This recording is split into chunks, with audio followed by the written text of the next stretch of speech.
Hi, welcome to the latest episode of the High Five Nonprofit Marketing Ideas. I'm Julie McDowell, marketing strategist for Five Ones.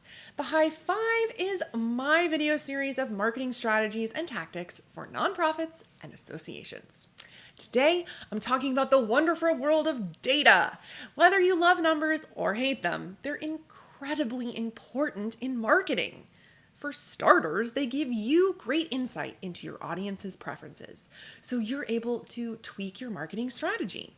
But I'm going to niche down even further today and focus on how you can use data to improve your marketing communications. In any organization, your communication strategy is key to reaching, connecting, and ultimately receiving donations from your audiences or memberships. In fact, 53% of marketers claim that there is a high demand for customer-centric communications.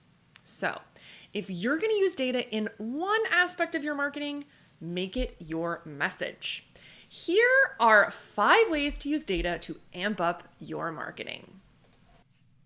Number 1, use available personal data. In your marketing database, I'm assuming you have different fields filled out for each person with various things you know about them. The first and last name is an obvious one. Always use them when reaching out to someone. In an email to subscribers, it's easy to add the tag, so their first name and their last name is included. When an email or communication is personalized, it feels a lot more, personal. Another easy way to make things more personal is to communicate with someone where they want to be communicated. Have you ever started a job and a new boss said, "Please refrain from emailing me urgent requests and contact me via phone instead"? It's the same thing here. If someone likes snail mail, send them a brochure. If they love email, email them a PDF version. If you don't have this information, send a quick survey out and ask. Number 2 is look at demographics. Demographic data is also common information you may be collecting. This can include a myriad of things like location, gender, and race. When you're drafting communications, it's important to consider these demographics. For example, if someone lives in the area, you can invite them to a local fundraiser or volunteer event.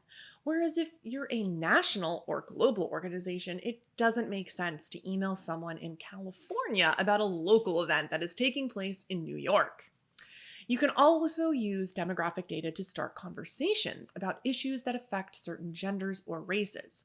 For example, women might be more comfortable expressing their opinions in a women-only forum versus one that involves all genders. Next, understand giving patterns. Nonprofit organizations and associations rely on fundraising and memberships, so it's important to understand a typical giving pattern or joining pattern. If someone is a recurring donor, you don't need to email them monthly asking for donations. They already are giving regularly. But if someone has donated consistently during the holiday season for the past few years, send them a note at that time reminding them of all you do, what you use funds for, and asking them to donate. Next is to focus on loyalty. Along the same lines as giving in number 3, consider someone's loyalty. If they're an active donor, volunteer, or member, you don't need to regularly send requests for help. Instead, send them updates on the impact of your organization and ultimately what their contributions have. However, if someone is less engaged, use a drip campaign to slowly inform them of what you do, your impact, available volunteer opportunities, and how to donate or join. And last, segment your audience. If it's not perfectly clear already, data allows you to segment your audience by sending communications that are directly related to the person, their interests, and their preferences. Your engagement rate should increase accordingly.